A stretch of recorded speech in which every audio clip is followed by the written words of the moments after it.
it was mentioned that, Ms. Ruse, I think, mentioned that there were about 329,000 abortions a year committed by Planned Parenthood. I happen to represent the 1st District of Ohio, and the largest entity, governmental entity in that district is the city of Cincinnati. And abortions in this country almost wipe out the population of Cincinnati every year. And it's just amazing when you think how many little boys and little girls don't ever experience the life that we've all had the opportunity to experience because of this procedure, which is still allowed in this country. And I was struck, again, going back to my district, Cincinnati. I was reading the story in the Cincinnati Enquirer some weeks ago about this Dr. Kermit Gosnell in West Philadelphia, and the headline in there was House of Horrors, and it certainly was. But I would argue that what goes on in these abortion clinics all over the country is certainly houses of horror, and we shouldn't be funding that. We shouldn't be funding it at all, as far as I'm concerned, but certainly not with tax dollars of people who don't want their tax dollars going to carry out that type of behavior.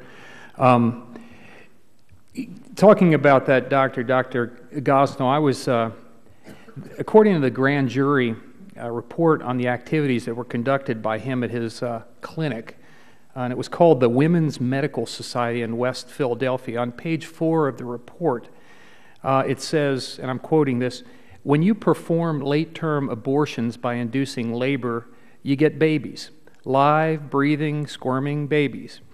By 24 weeks, most babies born prematurely will survive if they receive appropriate medical care." But that was not what the Women's Medical Society was about.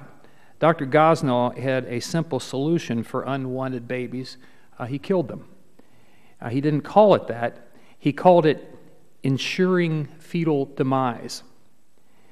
The way he ensured fetal demise was by sticking scissors into the back of the baby's neck and cutting the spinal cord.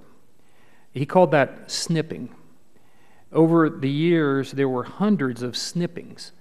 And I would ask you, Professor Rosenbaum, do you think that American taxpayers should have to pay for this kind of activity?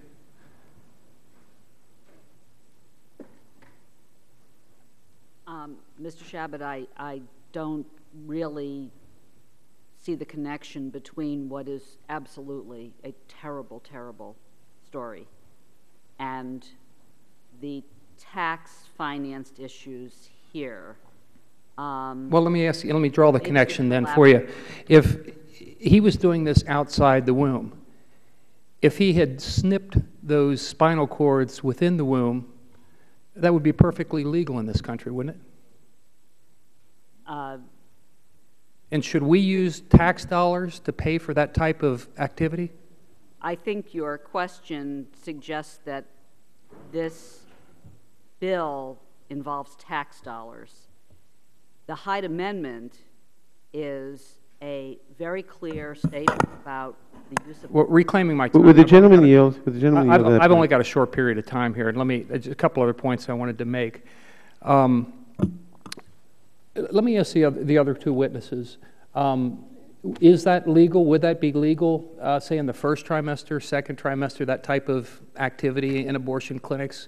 Are there restrictions relative to what they can do to destroy that child in the womb? Very likely, yes. The only procedure that currently is not legal is the partial birth abortion procedure. So unless he followed the steps outlined in the partial birth abortion procedure, and my reading of the grand jury report is that he was not